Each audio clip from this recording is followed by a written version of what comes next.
Pinagpepiestahan ngayon ng mga kamarisol ang mga umano'y pumoporma ngayon kay Kathryn Bernardo na mga bigatin. Bukod nga raw sa napapabalitang sina Alden Richards at Jericho Rosales, meron din daw na surfer photographer, dating professional baseball player at abogado, kabog.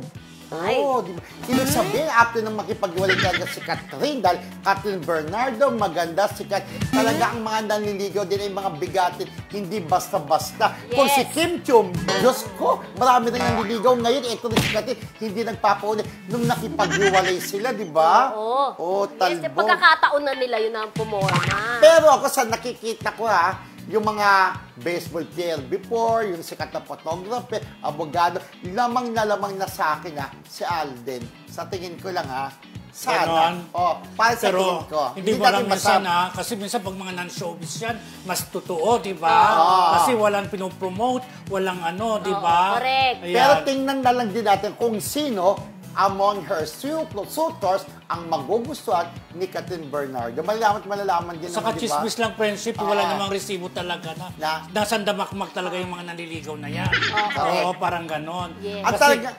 Kasi yung mga fans, parang hinihingi nila, asan ang resibo na nanliligaw ang mga yan?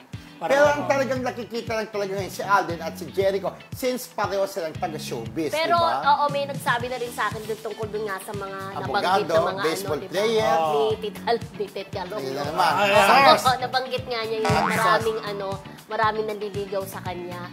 Ay, parang feeling ko lamang si Alden kasi kumbaga pondo. Naka-first step.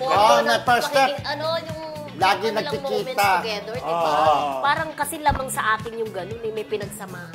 Pero mukhang nanliligaw nanliligaw kasi parang may nabasa ako na sinabi ni Alden na parang sinasabing cheater. Nabasa niyo ba yun?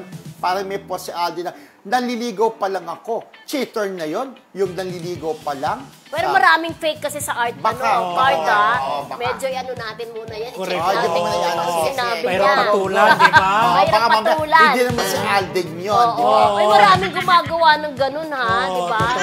Correct. Putting words into others' mouth, ika nga, di ba? Totoo. So, kailangan muna natin